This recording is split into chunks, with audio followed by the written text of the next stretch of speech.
ये तो नहीं पूछूंगा कि आप यहाँ आकर बिहार में आकर चुनाव क्यों लड़ रहे हैं। संविधान ने अधिकार दिया, कहीं भी जाकर ओवैसी साहब चुनाव लड़ सकते हैं।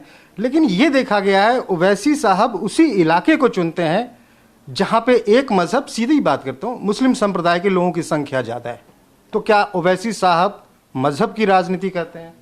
नहीं, हम तो 5 साल पहले हमारे बिहार में जब हमने अपने पॉलिटिकल सफ़र का आगाज़ किया, यही सीमांचल की सरजमीन के इंसाफ की लड़ाई हमने शुरू की थी। अब सीमांचल की ज़मीन पर तो उसमें हर मज़हब के रहने वाले रहते हैं, तो हमने तो ये नहीं कहा कि सीमांचल की ज़मीन पर एक पर्टिकुलर मज़हब के लोगों की बात होगी।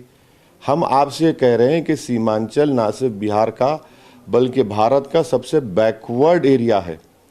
आखिर यहाँ से इंसाफ क्यों नहीं किया जाता यहाँ की ज़मीन पर बसने वालों का? दूसरी बात, नरेंद्र मोदी क्यों बनारस जाकर लड़े? गुजरात से लड़ लेते।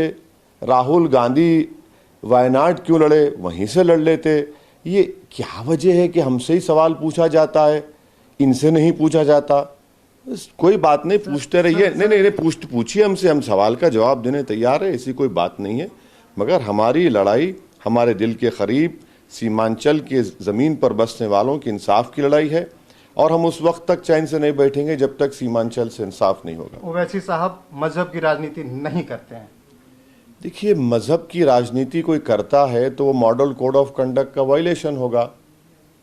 मेरे जितने स्पीचेस हैं अभी तक जो हुए हैं, आप कोई स्पीच बता दीजिए ना, बता दीजिए, फिर हमको पूछिए कि आपने ये जगह पर ये कहा था, फिर हमको पकड़ लीजिए।